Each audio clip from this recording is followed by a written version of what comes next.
was some great shots there, and that was the field gun. And that thing is just brutal. And another gun that I actually haven't had a chance to even try out for myself, too. It's really one of the LMGs. Yeah, this is one of the LMGs. Look at that side-loading magazine there.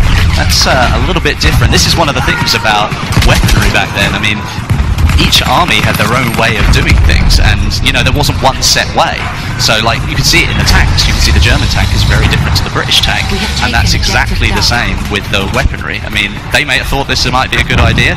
Other armies didn't think so. Yeah, what's really cool is that it's a balance of, you know, the testing of what we saw in World War I, the weaponry that we saw being tested in that time period, as well as what was actually used, you know? Correct. So there's a lot of cool, different kind of gameplay elements there, all in the interest, most importantly, of fun gameplay, right? Which this game certainly is, and look at that stare. The death stare right into the He's camera. intent on winning the Team Neebs this time. Team Neebs. Team Neebs. Team Neebs. All right. Well, let's see. Hopefully they could pull out the W here. Well, obviously we've seen a lot of weapons here so far. We've seen gadgets and things, but maybe people don't know all the weapons that are on offer. So, first of all, you've got semi-automatic rifles. You've also got SMGs, LMGs, shotguns, sniper rifles, and you've got some pistols in there as well. So there's a full set of weaponry, just like you'd expect from a Battlefield game. Yeah, we were talking about it before just a little bit. You know, the gadgets, you're going to see anti-vehicle grenades for the assault, trip mines for the support, as well as ammo bags for the support. Correct. You're also going to see the medic bag and the revived syringe, which you may have caught a couple times in some of the videos for the medic position. And then you have the signal flare, which spots enemies for the sniper. That's quite exciting stuff. And then the rocket gun for the assault. Now, we haven't seen rocket gun be used just yet, but essentially what it is, it's exactly as it sounds. Yeah, it really is. It's a rocket gun, but in order for you to fire it, you have to go prone. Or you can set it up behind cover, and then you can use it as a resting point, and then you fire it. It really does have some extreme power behind it as well, so if you can use it effectively, you've got the opportunity to do some serious damage. And then the last thing I want to talk about are the anti-vehicle rounds. Yes. From the sniper.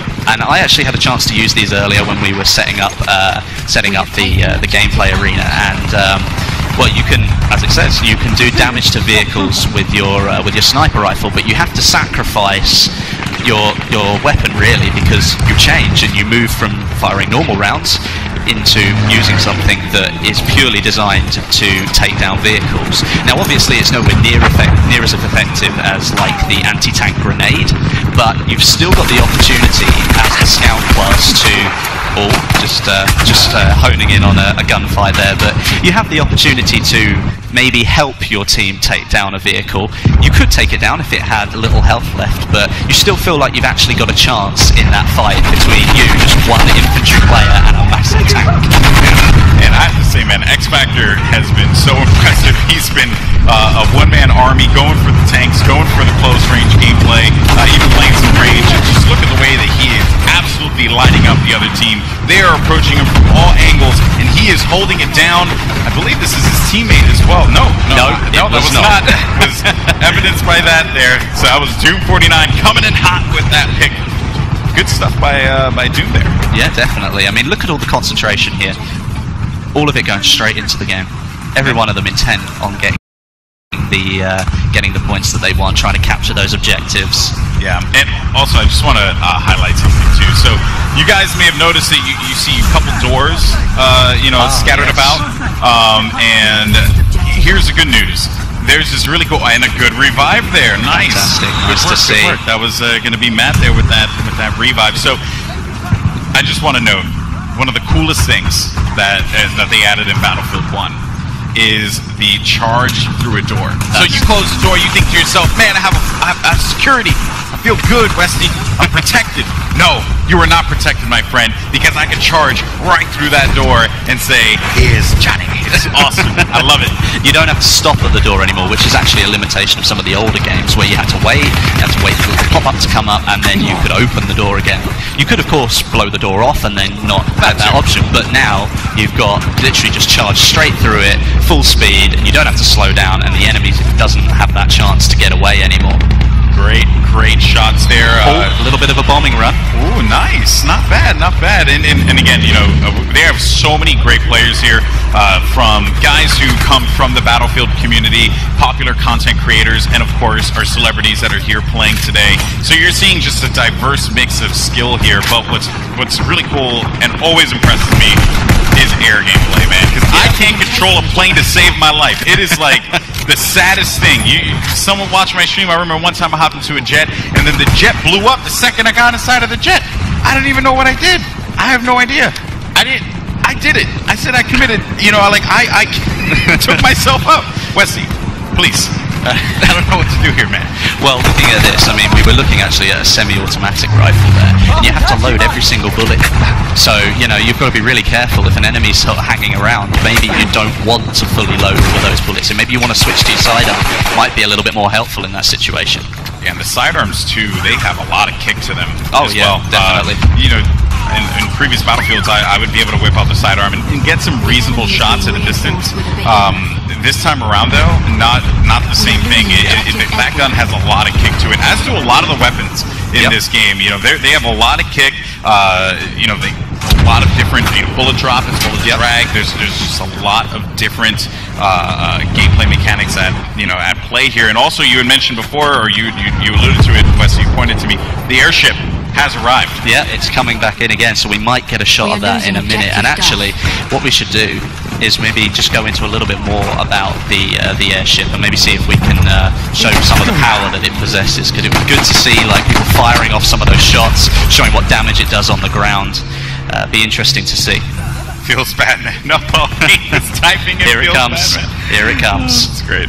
And one thing that I think we will mention about this airship is that it is fully controllable by the player. Now, in the past, you might have noticed some of the bigger objects in Battlefield games, but this one is fully controllable by the player. So all that power, you can take it wherever you like.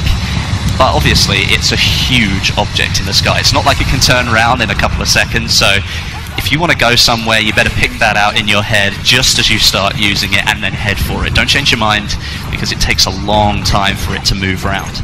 And you could obviously get taken down by that point and not be as effective. And also, I want to note too, you saw when he picked up the, he picked up that mounted machine gun there. Yeah. Visibility, right? A lot of these weapons, even when you talk about the airship, right, and what it's able to do, what it's not able to do, it's still a behemoth, right? But at that time, right, visibility was very limited. It was all about protecting yourself. So you'd see shielding all over the place. Yeah. Even some of the armor that you would see back then, because they actually wore full armor in World War I. Yeah. It was insane, right? Especially with the weaponry that was at play at the time. But it was just a concept of running around with just full-blown armor. And even for those mounted machine guns, you see just the visibility, the lack of visibility that you have. It's a trade-off for such a powerful weapon. Correct. I mean, that's something that you will know all the way through Battlefield 1. I mean, even looking at it here, you can see this tank's just pushing its way on through, but there are certain areas where you're like, right, well, I've got to try and get this tank out of a tiny little gap that I've got myself stuck in. It can't turn very quickly, it can't move very quickly, so you really need to be ready for the situation. You've got to learn how things really work. Like the semi-automatic rifles, for example. Once you fired all those shots, you've got to individually reload, where an SMG might be better because you just pull out the magazine and pop another one in, and away you go. So there's all these different, sort of intricate little things here that will come into play. And I think that because it's still the Battlefield game that you know, but it's just a little bit different, and it's a little bit, I think it feels better.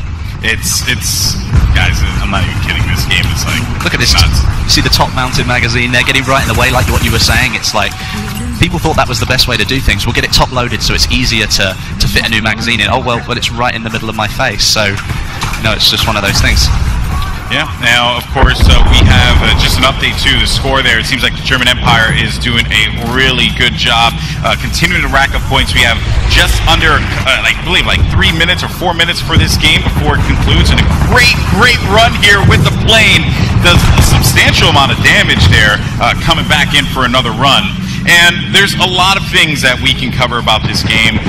You're even seeing it here, actually, when X Factor was looking at it. You can see that wherever there's an explosion, right? Oh, we goodness. Got taken down. That's unfortunate. Big Star just ran him over. So one thing to note, when a tank, explodes, right? When you shoot a shell into the ground, that ground now actually changes shape, right? It's fully deforming. Like you can just lower the ground a little bit to give yourself just a tad bit more cover. And now we're starting to see the rain come into play. So it started off as a beautiful sunny day in St. Quentin Scar, and now it's raining. Oh, but rain is beautiful in this game. Well, I mean, like we were saying, this changes visibility, and for people like pilots in the sky, even you're having to drive through rain now. Maybe you haven't quite got the visibility on that other plane that you were looking to try and take down. Perhaps you need to change up your tactics, try and take people down on the ground instead. Here comes the rain, folks, and look at that sight. It's absolutely beautiful. I mean, look at all the background imagery as well. Look how far you can see. You can really see like the battle beyond what you're playing is going on in there as well. That's actually pretty cool. That was a good shot. Way to go, production team. Good job. Good job. The airship doesn't appear to have been damaged all that much, and again, it's the British Army that have got it. So they're doing quite a bit of damage. As a matter of fact, you see those gondolas there, right? They actually host mounted machine guns. Yeah. You can shoot down those gondolas individually. They will come crashing down on the ground. So there's just like carnage everywhere. Level cap though. Got shut down. If you've got if you think you've got good aim and you want to take the sniper rifle, it is actually possible to kill the people sitting in those gondolas without taking it down. You can take them out from on the airship. Oh, look how much damage is being done now. Oh, it looks like it's about to go. Or is it just the front? Is it coming down? It's coming down. I think it's coming down again. This is certainly not looking good for the airship. This was a UK airship here, and just the damage being done all the way in the distance. Look at that there, folks. All the way out there. This guy, Snowmountain's nowhere near it, but it doesn't matter. Look at that. Just crashing completely down. Oh, man. But it comes down in a different position. It didn't come down there in the last game. The farmland, man. Yeah. Think about the farm. You've got a little bit jutting into some the town area here, so you can see it's done some damage to the buildings, but it fell in a very different position.